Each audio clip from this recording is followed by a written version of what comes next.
একশো কণ্ঠে গীতাপাঠ। নদিয়ার শান্তিপুর বাগাছড়া অঞ্চলে আজ আয়োজিত হল 100 কণ্ঠে গীতাপাঠ। কুরুক্ষেত্রের রণাঙ্গনে পরমেশ্বর ভগবান শ্রীকৃষ্ণ অর্জুনকে এই বিশ্ব ব্রহ্মাণ্ডের সর্বশ্রেষ্ঠ জ্ঞান শ্রীমদ্ ভাগবত গীতা জ্ঞান প্রদান করেছিলেন। ভক্তরা বিশ্বাস করেন আজ এত বছর বাদেও সমাজ, পরিবার, রাজনীতি সর্বক্ষেত্রে যা কিছু ঘটছে সবই গীতায় বর্ণিত। এমনকি অনেকেই এর সাথে বিজ্ঞানেরও মিল পান।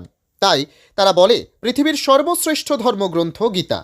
আধুনিকতার সমাজে ভগবান শ্রীকৃষ্ণের মুখ মিশ্রিত বাণী অর্থাৎ শ্রীমদ্ ভাগবত গীতাকে প্রতিটা মানুষের অন্তরে পৌঁছে দিতে মহতি উদ্যোগ নিয়েছে বাগাছড়া নতুন জাগরণ সংঘের সদস্যরা। এই গীতা পাঠের মধ্যে দিয়ে নতুন জাগরণ সংঘের 5 দিনব্যাপী মহানাম যজ্ঞের মধ্যে দিয়ে শুভ সূচনা ঘটল।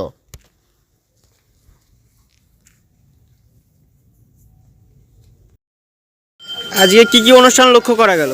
আমাদের এই 100 কণ্ঠে গীতা পাঠের যে সংকল্প আমরা নিয়েছিলাম, সেই সংকল্পের আজকে শুভ সূচনা হলো এবং সেই গীতা পাঠ সম্পর্কে আমরা সারা বিশ্ববাসীকে সাংস্কৃতিক এবং সনাতনী হিন্দু জাগরণ সম্পর্কে এবং সমস্ত মানুষের মাঝে আমরা এই বার্তা পৌঁছে দিতে চাই যে আমাদের হিন্দু শাস্ত্র যাতে সবার উপরে থাকে এবং এই হিন্দু শাস্ত্রে কোনো দ্বিধা এবং দ্বন্দ্ব আমরা ত্যাগ করে সবাই একসঙ্গে আমাদের এই ধর্মকে উপরে তুলে নেওয়ার জন্য আমরা বিশ্ববাসীকে এই 100 কণ্ঠে গীতা পাঠ করে আমরা সেই আহ্বান করছি।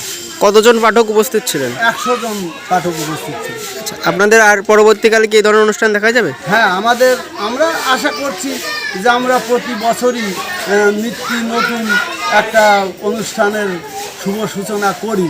আমরা আশা রাখি যে ভগবানের কৃপায় আমরা এইরকম অনুষ্ঠান করার উদ্যোগী আমাদের মধ্যে আছে।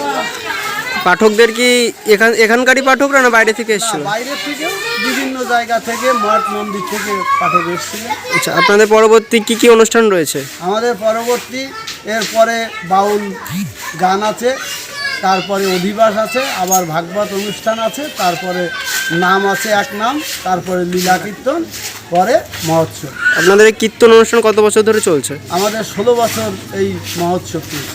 আচ্ছা, আপনার নাম? আমার নাম প্রভাস চন্দ্র রাজ। ক্লাবের নাম? নূতন জাগরণ।